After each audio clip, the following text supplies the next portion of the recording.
Doctor रोशन sir को भी मेरा बहुत बहुत धन्यवाद जी जी जिन्होंने इस टाइप का मुहिम चलाया। जी जी और हम मतलब संघर्षशील युवा की बातों को जो है जन जन तक पहुंचाने का ये जी, जी। मुहिम है, उनको मैं धन्यवाद देना चाहूँगा। और काफ़ी सराहनीय ये पहल है कि हम बिहार के जी जी उन गरीब जरूरतमंद लोगों को इस डिजिटल कार्ड के माध्यम से जी शिक्षा, स्वास्थ्य, खेल, मनोरंजन के क्षेत्र में जी। जन कल्याणकारी योजना के माध्यम से जी सर। हम मदद करें, उनको जागरूक करें, जी। उनको लाभ दिलवाएं जी। और उनको आत्मनिर्भर बनाने में अपना योगदान। बिल्कुल सर, बिल्कुल सर, बिल्कुल सर। लेकिन दूसरे तरफ आप देखिए कि जो हमारे बिहार में राजनीति का माहौल है, जी जी जगह खाली होगा तब तो बिल्कुल सर। मंत्री का बेटा ही मंत्री बनेगा, जी विधायक का बेटा ही विधायक बनेगा, जी जी और जो सांसद हैं उनके बेटे ही सांसद। जी जी अगर विधायक जी गलती से सांसद बन गए तो जी। वो विधायक का जो सीट खाली होता है वो भी अपने बेटे या भाई के लिए जो है कि रिजर्व कर देते हैं। बिल्कुल सर। तो बताइए कि हम जैसे संघर्षशील परिवार के युवा जी। या फिर जो एकदम जो है गरीब हैं, जी। टैलेंट रहते हुए भी कैसे जाएंगे। बिल्कुल। और अभी के डेट में सत्य बोलना पाप हो गया है। जी जी। This video is sponsored by Khagendra Vaibhav hospital, जहां हो कान, नाक और गले का बेहतर इलाज, in association with doctor Roshan Kumar, ENT specialist. कहते हैं ना, क्या कमी रह गई है सुधार करो, एक बार नहीं 100 बार करो। क्या कमी रह गई है सुधार करो, एक बार नहीं 100 बार करो। ये सफलता तो 2 दिन की मेहनत है, करना है तो असफलता से प्यार करो। तो चलिए मैं आज एक ऐसे शख्स से मिलवाने जा रहा हूं जो कि बिहार के चर्चित युवा उद्यमी एवं सोशल लीडर श्री प्रशांत प्रताप यादव जी से, जो कि अतुनिया फाउंडेशन के संस्थापक एवं अध्यक्ष भी हैं। तो चलिए उनसे मिलते हैं और उनसे जानते हैं उनकी संघर्ष से सफलता तक की कहानी। जी नमस्कार सर। जी प्रशांत सर नमस्कार। सर हमारे जो भी ऑडियंस देख रहे हैं, छोटा सा अपना इंट्रोडक्शन हमारे ऑडियंस। नमस्कार, मैं प्रशांत प्रताप पटना का रहने वाला हूं और हमारा जो संबंध है वो छपरा से भी है, जो कि बिहार का एक बहुत ही अच्छा जिला माना जाता है। कैसे, मैं आपको बता देता हूं। मेरे दादा स्वर्गीय श्री सूरज राय जी रहे हैं और दादा के जो पिताजी हुए स्वर्गीय सौदागर राय। स्वर्गीय सौदागर राय छपरा जिला, बिहार के छपरा जिला के एक समृद्ध परिवार के मुखिया थे और उन्हीं के ज्येष्ठ पुत्र मेरे दादा स्वर्गीय सूरज राय थे। तो दोनों के बीच वैचारिक मतभेद होने के कारण अब मेरे दादा स्वर्गीय सूरज राय छपरा से पटना आए अपने अलग पहचान बनाने के लिए।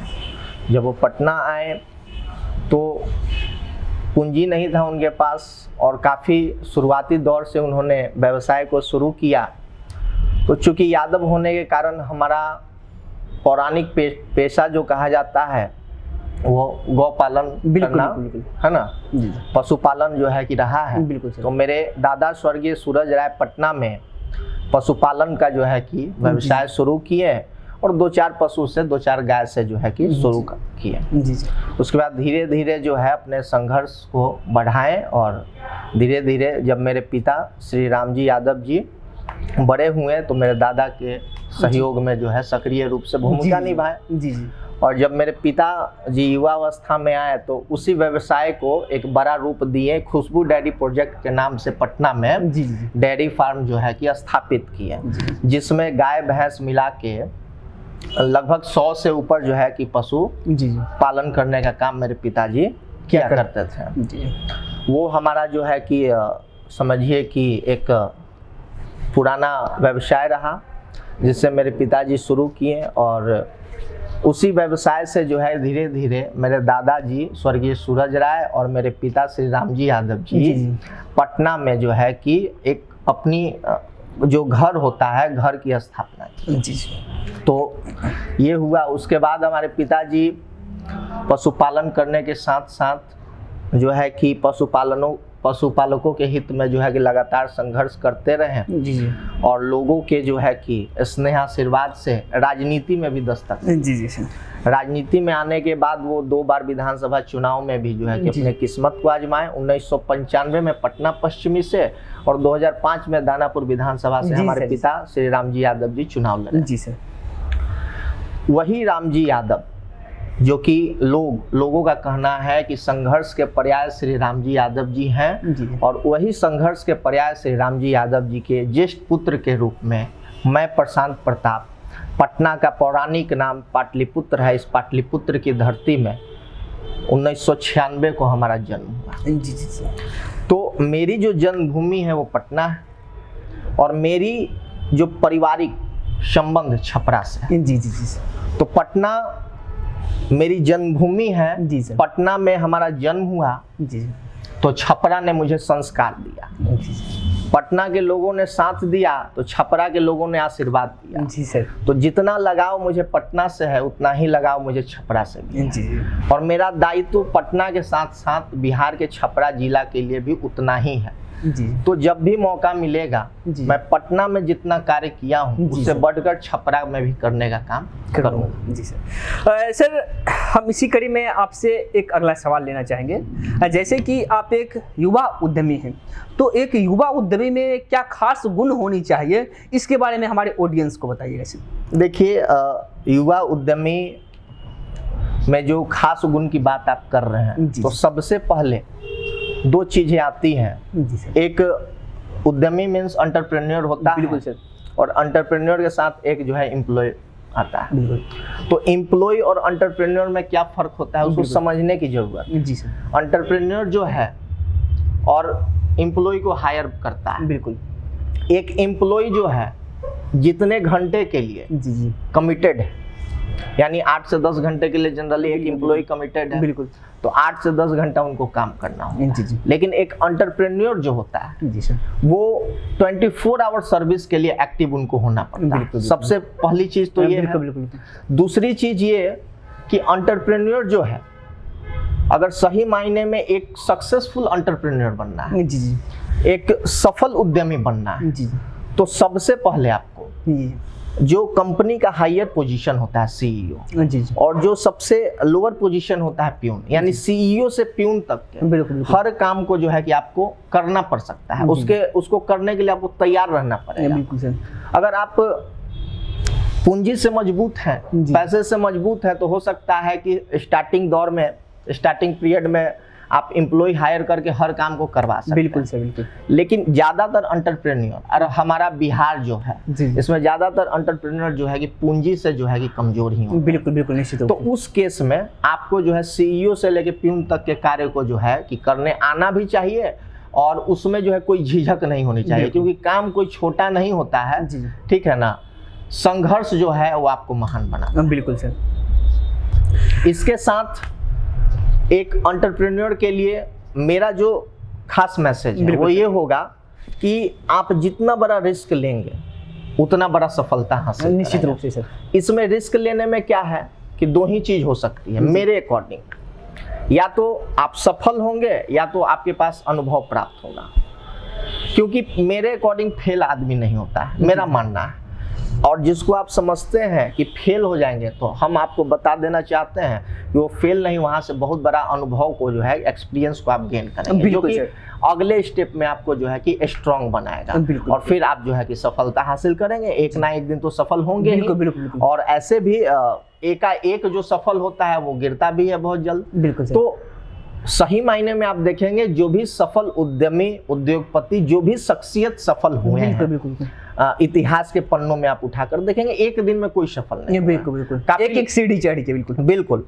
तो आपको जो है कि रिस्क लेने में जो है कि कोई परहेज नहीं करना चाहिए। रिस्क लीजिए, रिस्क मैनेजमेंट कीजिए और ज़्यादा से ज़्यादा जो है कि रिस्क लीजिए। इससे क्या होगा कि ज़्यादा से ज़्यादा बड़ा सफलता हासिल बिल्कुल करने का निश्चित रूप चांस से। मिलेगा। बिल्कुल सर। सर मैं जैसा कि जान रहा हूँ आप एक अतुनिया ग्रुप, अतुनिया फाउंडेशन के अध्यक्ष और संस्थापक जो भी कहा जाए तो आप हैं सर। तो अतुनिया फाउंडेशन मुख्य रूप से आपका स्थापित जो हुआ वो कब हुआ, और ये अतुनिया फाउंडेशन जो है ये किस लिए आपका ये व्यू क्या है सर, इसके बारे में थोड़ा बताइएगा। देखिए 9 सितंबर 2019 जी सर को अतुनिया फाउंडेशन की स्थापना हुई। अतुनिया फाउंडेशन जो है गवर्नमेंट ऑफ इंडिया से रजिस्टर्ड सोशल ऑर्गेनाइजेशन, बिल्कुल सर, जिसका उद्देश्य प्रदेश को विकास के रास्ते पे ले जाने के हेतु और देश को समृद्ध बनाने के लिए जो है कि काम करना। बिल्कुल सर। हम समृद्ध भारत की परिकल्पना को साकार करने के लिए अतुनिया डिजिटल कार्ड भी जो है कि पिछले वर्ष लॉन्च किए। जी जी जी जी। अतुनिया डिजिटल कार्ड जो है ये हमारा कैटलॉग है अतुनिया फाउंडेशन का। अतुनिया डिजिटल कार्ड जो है वो हम लॉन्च किए हैं, जो कि तत्कालीन बिहार सरकार के मंत्री श्री प्रेम कुमार जी ने उद्घाटन किया है। जी जी। और इस अतुनिया डिजिटल कार्ड को लॉन्च करने का मकसद हमारा ये है कि हम बिहार के उन गरीब जरूरतमंद लोगों को इस डिजिटल कार्ड के माध्यम से शिक्षा, स्वास्थ्य, खेल, मनोरंजन के क्षेत्र में जन कल्याणकारी योजना के माध्यम से हम मदद करें, उनको जागरूक करें, उनको लाभ दिलवाएं और उनको आत्मनिर्भर बनाने में अपना योगदान। बिल्कुल सर, बिल्कुल सर, बिल्कुल सर। तो सर हम इसी कड़ी में आपसे एक अगला सवाल लेना चाहेंगे। अभी देखा जा रहा है एक प्रधानमंत्री जी का एक नया एक लॉन्च हुआ है, पिछले साल या 2 साल पहले लॉन्च हुआ है, आत्मनिर्भर भारत। तो उसमें क्या खास भूमिका आपकी रहेगी इस अतुनिया फाउंडेशन की, इसके बारे में थोड़ा बताइए। देखिए प्रधानमंत्री जी एक संवैधानिक पद है। जी जी। और प्रधानमंत्री होते ही हैं देश के लिए जो है कि जन कल्याणकारी कार्य को जो है कि शुरू करने। जी सर। तो उनका जो भी कार्य जनहित में होगा उसमें हम लोग सहयोग करेंगे। बिल्कुल सर, बिल्कुल सर। उसमें कहीं से जो है कोई परहेज नहीं है। बिल्कुल बिल्कुल बिल्कुल सर। सर निश्चित रूप से ये बात जानते हुए हमें खुशी हो रही है जो उसमें आप हाथ बटा रहे हैं। सर यहाँ से एक सवाल और हम लेना चाहेंगे। आप जैसा कि हम लोग जान रहे हैं कि आप एक सोशल लीडर है, तो इसमें सोशल लीडर बनने की जो आप में प्रेरणा आई, आप में जो ये संकल्प हुआ और आपके मन में ये जो जिज्ञासा आई वो कहाँ से आई, इसके बारे में थोड़ा हमें बताइएगा सर। देखिए सोशल लीडर बनने की प्रेरणा नहीं आई। बिल्कुल सर। मुझे प्रेरणा काम करने की मिली, चूँकि हमारे पिताजी आदरणीय श्री रामजी यादव जी हैं, एक सोशल वर्कर और एक पॉलिटिकल वर्कर। तो चूंकि जब हमारे पिताजी ही सोशल वर्कर हैं और आप जानते हैं कि जिस इन्वायरमेंट में आप रहेंगे आपकी मानसिकता वैसे ही होती है। तो बचपन से पिताजी के साथ हमने जो है कि रहा है, तो हमारी मानसिकता भी जो है कि सोशल हो गई। और हम युवा अवस्था के शुरुआत से ही जो है कि सोशल वर्क में जो है एक्टिव होने लगे। तो सोशल वर्क हमने किया जी सर। और हम बस कर्म करना जानते हैं, हम काम करने में विश्वास रखते हैं। और हमने काम किया समाज के लिए, क्योंकि ये समाज भी मेरा परिवार है और परिवार के लिए अगर मेरा जो कर्तव्य है उसको करने के लिए बहुत बड़ा जो है हम अपने आप को उपलब्धि नहीं मानते हैं, लेकिन समाज के लोगों ने जो है सोशल लीडर के रूप में इंक्लूडिंग यू आप हमें जो है कि एक दर्जा दिए, इसके लिए हम समाज का शुक्रिया अदा करते हैं। जी बिल्कुल बिल्कुल सर। सर आपने जो इस तरह की जो मुहिम चला रहे हैं इसमें आपको क्या खास उपलब्धि मिली है, इसके बारे में थोड़ा सा हमारे जानकारी साझा कीजिएगा। समाज में हमने, फिर मैं बोल रहा हूँ कि मैं बस काम करना जानता हूँ, उपलब्धि पे बहुत ज्यादा मैं ध्यान नहीं देता। उपलब्धि से तो जिम्मेदारी आती है। मैं पिछले 7 से 8 साल से बिल्कुल सर समाज में काम कर रहा हूँ, चाहे एंटरप्रेन्योरशिप के सेक्टर में हो या फिर सोशल सेक्टर में। तो मैं जब काम किया एंटरप्रेन्योरशिप में, लोगों ने युवा उद्यमी के रूप में मुझे एक पहचान दी। बिल्कुल सर। मैंने समाज सेवा किया, लोगों ने सोशल लीडर के रूप में मुझे अपनाया। बिल्कुल सर। इस एवज में कई राष्ट्रीय अंतर्राष्ट्रीय मंच पे दर्जनों अवार्ड से मुझे सम्मानित किया जा चुका है, लेकिन मेरे लिए वो खास उपलब्धि नहीं है। मेरे लिए जो उपलब्धि है वो ये है कि समाज में जो लोगों ने प्यार मोहब्बत दिया, जो स्नेह आशीर्वाद दिया, वो मेरे लिए उपलब्धि है। इंक्लूडिंग यू, मेरे लिए ये उपलब्धि है कि आप मेरे बगल में बैठे हुए हैं। मेरे लिए ये उपलब्धि है कि मेरे साथ लोग जुड़े हुए हैं, क्योंकि मैं शुरू से पैसा पे भी बहुत ज्यादा फोकस नहीं किया। मेरे अनुसार लोग ही मेरे लिए धन, और जो लोग बने हैं वही मेरी खास उपलब्धि है। जैसा कि सर आपने हमें कुछ देर पहले बताया था कि जो मेरा पारिवारिक जो बैकग्राउंड रहा काफ़ी संघर्ष से भरा रहा कहीं ना कहीं, तो सर आपकी जो इस कड़ी में जो प्रारंभिक शिक्षा दीक्षा जो हुई वो सर कहाँ से हुई, इसके बारे में थोड़ा जानकारी दीजिएगा। चूँकि मैंने आपको बताया कि मेरी पारिवारिक संबंध छपरा से जरूर रहा, लेकिन मेरे दादाजी का देन है कि मैं पटना में जो है कि हम लोग स्थापित हुए और मेरा जन्म पाटलिपुत्र, पटना का पौराणिक नाम पाटलिपुत्र है। मुझे पाटलिपुत्र ज़्यादा बढ़िया लगता है, तो पाटलिपुत्र में मेरा जन्म हुआ और इसी पाटलिपुत्र की भूमि में मेरी जो है कि शिक्षा का क्रम चला। मैं 10th तक CBSE बोर्ड से हर सब्जेक्ट वो तो लेना होता है, पढ़ना होता है। 11th भी CBSE बोर्ड से मैंने किया और उस समय PCM का स्टूडेंट रहा। एडिशनल में मैंने IT जो है चुना। उसके बाद मैंने BBA से जो है कि मैं ग्रेजुएट हुआ और उसके साथ मैं चूँकि थोड़ा सा टेक्निकल जो है कि टेक्निकल में मेरा रुचि बहुत ज़्यादा रहा, तो मैं सॉफ्टवेयर इंजीनियरिंग में डिप्लोमा भी हासिल किया। और ये सब जो पढ़ाई मैं इसलिए नहीं किया कि मैं कहीं जाके नौकरी करूं। एक बार मुझे सरकारी नौकरी का ऑफर लेटर तक आ गया, लेकिन मैं उसे इग्नोर किया क्योंकि मकसद नौकरी करना कभी रहा नहीं। मैं जो पढ़ा हूँ वो इसलिए पढ़ा हूँ कि मैं अपने आप को आत्मनिर्भर बनाऊँ और अपने बिहार के बेरोजगार युवाओं को मदद करूँ। जी। सर जैसा कि हम जान रहे हैं कि जो आपके पारिवारिक जो रहा है, पारिवारिक में सभी लोग कहीं ना कहीं आपके फादर्स, सभी लोग नहीं कह सकते हैं, फादर्स निश्चित रूप से राजनीतिक के क्षेत्र में उनका बहुत बड़ा रुझान रहा है, जैसा कि आपने भी बताया और हमें जहाँ तक जानकारी है सर। तो आपको अगर यहाँ के युवाओं, यहाँ के गरीबों, यहाँ के लोगों में ज़्यादा रुचि है जो आप राजनीतिक के क्षेत्र में आइए या फिर आपके परिवार वालों राजनीतिक के क्षेत्र में हैं, तो फिर सर आप राजनीतिक के क्षेत्र में अपना मुंह क्यों नहीं कर रहे हैं सर? देखिए, अभी जो दौर चल रहा है राजनीति का, जी और बिहार की राजनीति का जो दौर है वो बदलाव के दौर से गुजर रहा है। जी सर। किसी का नाम नहीं लेंगे, लेकिन जो भी यहाँ के राजनेता रहे बिहार, जी, आप देखिए कि वो दौर अब खत्म हो रहा है। बिल्कुल सर। एक नए दौर का जो है कि आगमन। बिल्कुल। तो मैं ही क्यों, बिहार के उन तमाम युवा जो कि शिक्षित हैं, सक्षम हैं, समझदार हैं, बिल्कुल उनको राजनीति में आना चाहिए। बिल्कुल। और जब बदलाव के दौर में है तो उनको अपनी भूमिका निभानी चाहिए। बिल्कुल। और इस लोकतांत्रिक व्यवस्था में सबको मिलना चाहिए जगह। बिल्कुल। एक सकारात्मक राजनीति का। लेकिन दूसरे तरफ आप देखिए कि जो हमारे बिहार में राजनीति का माहौल है, जगह खाली होगा तब तो। बिल्कुल सर। मंत्री का बेटा ही मंत्री बनेगा, विधायक का बेटा ही विधायक बनेगा, और जो सांसद हैं उनके बेटे ही सांसद। अगर विधायक जी गलती से सांसद बन गए तो वो विधायक का जो सीट खाली होता है वो भी अपने बेटे या भाई के लिए जो है कि रिजर्व कर देते हैं। बिल्कुल सर। तो बताइए कि हम जैसे संघर्षशील परिवार के युवा या फिर जो एकदम जो है गरीब हैं, टैलेंट रहते हुए भी कैसे जाएंगे? बिल्कुल। और अभी के डेट में सत्य बोलना पाप हो गया है। जी।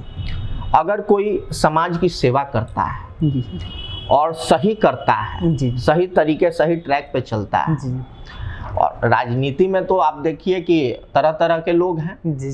अगर किसी के गलत काम का विरोध करते हैं, बिल्कुल, तो हो सकता है कि स्थिति ऐसी मतलब हो जाती है कि आपको जो है कि फंसा सकता है, आपको जेल भी भिजवा सकता है, आपकी हत्या भी करवाई जा सकती है।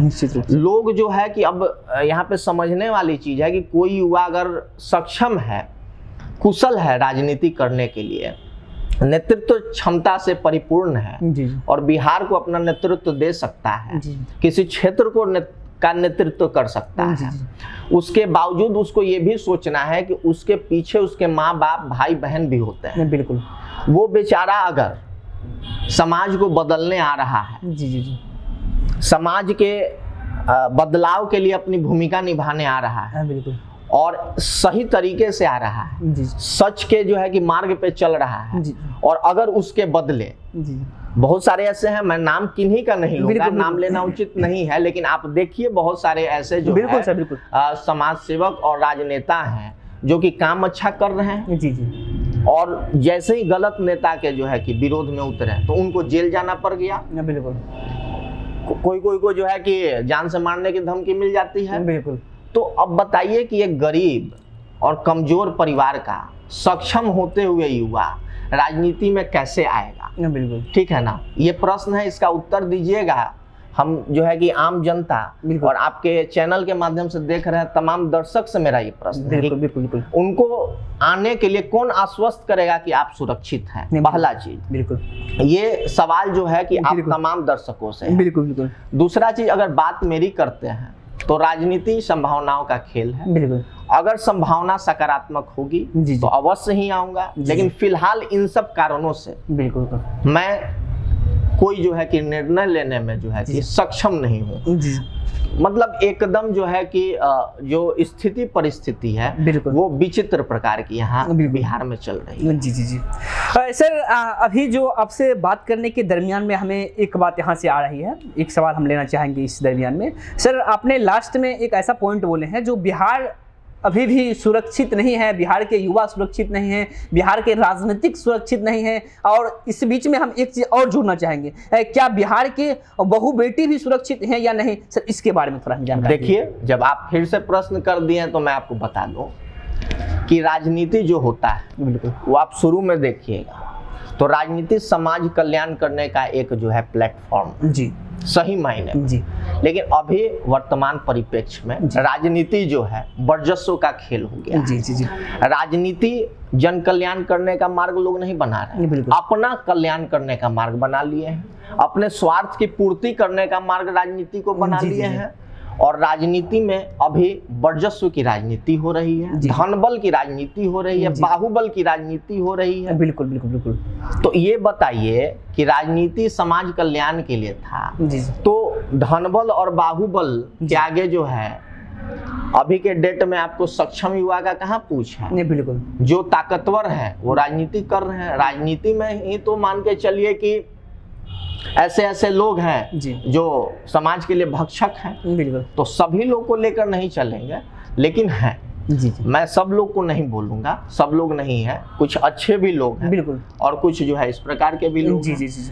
और कहने का मतलब सुरक्षित कैसे होगा? बिल्कुल, आपका शासन के साथ साथ प्रशासन भी। अगर प्रशासन की बात करें तो प्रशासनिक, बिहार की प्रशासनिक व्यवस्था में कुछ ऐसे अधिकारी हैं जो ईमानदारी से काम करते हैं। बिल्कुल।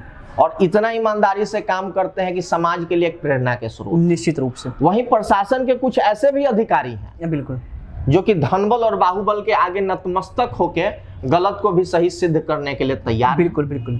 तो बताइए कि समाज में जब साधारण मानव युवा सुरक्षित नहीं है, मतलब पुरुष वर्ग सुरक्षित नहीं है, तो महिला वर्ग कहाँ से सुरक्षित? जी जी जी। और हम सुरक्षित जो बिहार है उसको बनाने के लिए अगर प्रयास भी करते हैं तो अगर गरीब परिवार से है तो उसको दबा दिया जाता है। निश्चित रूप से, क्योंकि कहीं ना कहीं वर्चस्व की राजनीति हो रही है, धनबल की राजनीति हो रही है, बाहुबल की राजनीति हो रही है। जी जी जी। इसको जो है स्वयं के स्वार्थ के लिए की जा रही है। बिल्कुल बिल्कुल बिल्कुल। सर मैं एक और सवाल आखिर में लेना चाहेंगे आपसे। सर अभी जो हमारे ऑडियंस, जो भी युवा देख रहे हैं, उनको एक निश्चित रूप से एक अपना फोकस अचीव करने के लिए, एक युवाओं के लिए आप क्या प्रेरणा देना चाहेंगे इसके बारे में? सर देखिए, कोई भी काम, बिल्कुल युवा अपना जो है सबसे पहले किसी को देखकर अपना गोल जो है फिक्स ना करें। मेरा ये मानना है। ठीक है, सामने वाला दूसरा आदमी क्या करता है नहीं करता है, उससे उनका व्यक्तिगत जो है कि गोल जो है फिक्स नहीं होना चाहिए। युवा सबसे पहले अपने जो है कि क्षमता को समझे, उनको क्या करना है, उनकी रुचि किस चीज में है, और जिस चीज में रुचि हो उसी क्षेत्र में डेडिकेटेड होकर अगर निरंतर काम करें तो सफलता मिलेगी, देर से ही सही लेकिन मिलेगी। प्रिय दर्शकों, आप अभी सुन रहे थे श्री प्रशांत प्रताप जी के, जो भी एक युवा हैं और युवा के लिए एक प्रेरणा के निश्चित रूप से स्रोत हैं। इनसे आप निश्चित रूप से जुड़िए, इनका अतुनिया फाउंडेशन ग्रुप है। सर मैं एक सवाल आपसे और लेना चाहेंगे, जैसे कि आपका अतुनिया फाउंडेशन ग्रुप है, इसके माध्यम से, या फिर कही जाए तो सर्वोपरि आप हैं इसके, तो आपके माध्यम से बिहार वासियों के लिए आपका क्या खास एक प्रोजेक्ट आने वाला है, क्या कुछ खास लेके आ रहे हैं, इसके बारे में हमारे दर्शकों को बताइएगा। देखिए, बिहार के लिए खास करने से पहले मैं आपको बिहार का खासियत बता। बिल्कुल। बिहार का जो है कि बहुत ही जो है अद्भुत इतिहास रहा है। जी जी। ये हमारा जो बिहार है, जी जी और इसी इतिहास के कारण मैं गर्व से ये कहता हूँ जहाँ जाता हूँ कि मैं बिहारी हूँ। जी जी जी और बिहार चूंकि मेरा गृह राज्य है, जी जी तो बिहार के लिए तो चिंतन करना मेरा जो है कर्तव्य है, बिल्कुल। काम करना कर्तव्य है। जी जी लेकिन बिहार का भी एक अद्भुत इतिहास रहा है। जी जी बिहार आपको अगर पटना की बात करें तो महावीर मंदिर, बिल्कुल जैसे जो है कि मान के चलिए कि रिलीजियस प्लेस के नाम से भी बिल्कुल। फेमस है। अगर मिथिला में चले जाते हैं तो मिथिला की पेंटिंग के लिए बिहार फेमस है। बिल्कुल मुजफ्फरपुर की लीची के लिए भी बिहार बिल्कुल सर, फेमस है। बिल्कुल बिल्कुल दीघा के आम के लिए भी बिहार फेमस है। बिल्कुल सर। ठीक है। जी जी रोहतास में चले जाइए, राजगीर में चले जाइए, और सब फिर जो है कि उस तरह का जो है कि कई क्षेत्र जो है प्राकृतिक सौंदर्य के लिए जो है कि फेमस है। बिल्कुल सर। इस तरीके से हमारा बिहार विभिन्न कारणों से फेमस है, जी जी और इसका जो है कि इतिहास में एक जो है कि अद्भुत पहचान है। जी लेकिन वहीं इस बिहार में जो है एक आप देखेंगे कि बेरोजगारी रूपी जी जी जी जी ग्रहण लगा हुआ रहता है बिल्कुल, बिल्कुल पिछले सर। कई दशकों से। बिल्कुल सर। इतना अद्भुत पहचान वाले बिहार में बेरोजगारी रूपी ग्रहण जो है कि हम जी, लोग को जी। देखने को मिल रहा है, जी जी जी जिसके कारण बिहार के सक्षम, शिक्षित, कुशल युवा जी यहाँ से पलायन कर जाते हैं, बिल्कुल बिल्कुल बिल्कुल। और पलायन करके दूसरे प्रदेश और दूसरे देश को जो है कि महान बनाने के लिए काम करते हैं। बिल्कुल सर। तो युवा की भी मजबूरी है, निश्चित रूप से। उनको भी तो रोजी रोटी का जुगाड़ चाहिए। करना होगा। जी, जी। अगर बिहार में नहीं होगा तो कहीं ना कहीं जाएंगे, जी क्योंकि उनका भी परिवार है, उनका भी जीवन है। जी जब तक उनके लिए व्यवस्था नहीं हो जी तब तक वो रुकेंगे नहीं। बिल्कुल। तो उद्यमिता के क्षेत्र में हमारा आने का सबसे खास मकसद यही रहा कि ये जो बेरोजगारी का जो स्थिति है, कंप्लीट रूप से मैं अकेला तो इसको नहीं ठीक कर सकता हूँ, जी लेकिन मेरा प्रयास होगा कि ज़्यादा से ज़्यादा योगदान हम दें कि बिहार की जो बेरोजगारी की स्थिति है जी वो कम हो सके। बिल्कुल। मैं उद्यमिता के क्षेत्र में भी इसलिए आया जी जी कि खुद तो आत्मनिर्भर बनूं जी जी और बिहार में अपने उद्यम को, अपने एंटरप्राइज को जी इतना डेवलप करूं कि ज़्यादा से ज़्यादा रोजगार का सृजन। बिल्कुल बिल्कुल सर। जब ज़्यादा से ज़्यादा रोजगार का सृजन होगा जी जी तो मैं ज़्यादा से ज़्यादा लोगों को जो है पलायन करने से रोक पाऊंगा। बिल्कुल निश्चित रूप से। टोटल जो है कि लोगों को तो एक साथ नहीं रोक सकता हूं, जी, जी। उसके लिए और भी युवाओं को आगे आने की बिल्कुल, जरूरत है। निश्चित रूप से।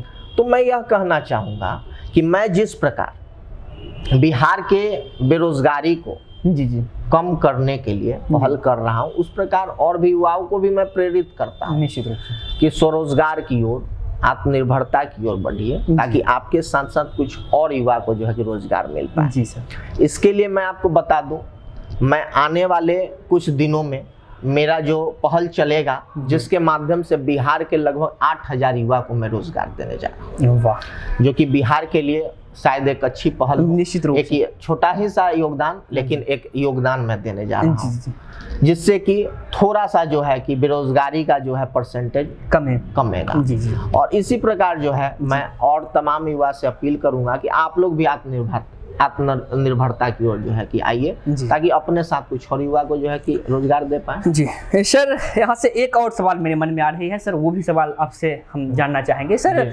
आए दिन में कोरोना महामारी से हमारा बिहार या पूरा विश्व ग्रसित था, तो बिहार के जो भी यहाँ से काम करने के लिए विदेश जा रहे थे, दिल्ली, बम्बई, जगह जगह जा रहे थे, तो उन्हें जब आते क्रम में उन्हें एक शब्द बोला गया था। इस शब्द में बार बार हमारे मन में कहीं ना कहीं आता है, इस शब्द का मैं जिक्र इसलिए कर रहा हूँ। उन्हें प्रवासी मजदूर कह के बुलाया गया था। जो प्रवासी मजदूर के लिए हम ये सब फैसिलिटी दे रहे हैं सर, इस पर क्या कहना चाहेंगे? जो प्रवासी मजदूर आखिर क्यों कहा गया था हमारे बिहार के मजदूरगारों को?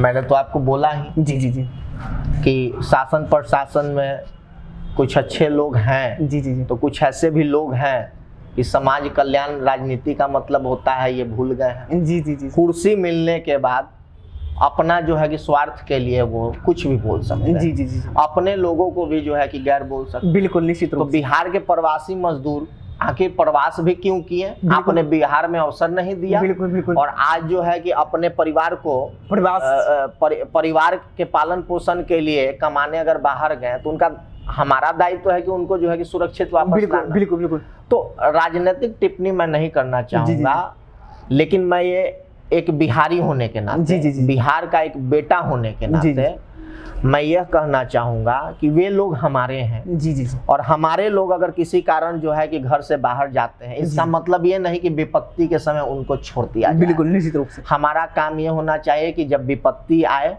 तो अगर आभास है तो उससे पहले, नहीं तो यथासंभव उनको जो है कि अपने घर में वापस लाने का प्रयास करना चाहिए। जी निश्चित रूप से। बाकी सबकी अपनी अपनी सोच है। जी। हाँ, तो ये तमाम चीज़ आप सुने इनसे, इनकी जो प्रारंभिक शिक्षा दीक्षा जो हुई वो कहाँ से हुई। ये युवा उद्यमी के नाम से काफ़ी चर्चित हैं। कही जाए तो एक सोशल वर्कर के नाम से भी ये काफ़ी चर्चित हैं। इसके बारे में भी आप जानें। इन्हें राजनीतिक के क्षेत्र में आने की जो, या फिर इस क्षेत्र में आने की जो इन्हें रुझान हुई, या फिर राजनीतिक के क्षेत्र में इनके जो पारिवारिक प्रवेश रहा उसमें क्यों नहीं गए, ये सारी बात इनसे जाने। तब तक के लिए आप लोग खास एपिसोड में बने रहिए और देखते रहिए केबी। मेरा पारिवारिक संबंध जो है बिहार के छपरा जिला से रहा, जो कभी डॉक्टर राजेंद्र बाबू, जयप्रकाश नारायण और भिखारी ठाकुर जैसे महापुरुष को जो है जन्म दिया है। मेरे लिए ये काफ़ी जो है गौरव का विषय है कि मैं ये 2 जिलों से बिलोंग करता हूँ। एक मेरा जन्म स्थल है तो एक मेरा परिवार का जो है कि निवास स्थल है। पढ़ता पटना, इसके बारे में आप क्या कहना बहुत ही ज़बरदस्त मुहिम है और डॉक्टर रोशन सर को भी मेरा बहुत बहुत धन्यवाद जी, जिन्होंने इस टाइप का मुहिम चलाया। और हम मतलब संघर्षशील युवा की बातों को जो है जन जन तक पहुंचाने का ये मुहिम है, उनको मैं धन्यवाद देना चाहूँगा और काफ़ी सराहनीय ये पहल है। जी। बहुत बहुत धन्यवाद हमारे केबी स्टूडियो की पूरी टीम की ओर से। आपने युवा के जो एक प्रेरणा के स्रोत हैं, इसके लिए हमारी केबी स्टूडियो आपकी बूढ़ी प्रशंसा करती है, इसके लिए बहुत बहुत धन्यवाद। प्रिय दर्शकों, आप लोग हमारे इस वीडियो को देखने के लिए डॉक्टर रोशन कुमार जी का एक फेसबुक चैनल है, उस पेज को लाइक कीजिए, शेयर कीजिए, ताकि इस तरह के नए युवा और युवा के प्रेरणा स्रोत से मिलने का रूबरू होता रहे। और हाँ, मेरा एक यूट्यूब चैनल है स्टार्स ऑफ बेगूसराय, इस चैनल को आप लोग सब्सक्राइब कर लें ताकि इस तरह के नए नए गेस्टों से मिलने का आपको मौका मिलता रहे। मैं मिलूंगा फिर इस तरह के नए रोचक कहानियों के साथ। तब तक देखते रहिए केबी स्टूडियो का यह खास एपिसोड। हम विदा लेते हैं इस खास एपिसोड से। कैमरामैन रॉकी कुमार के साथ केबी स्टूडियो बेगूसराय।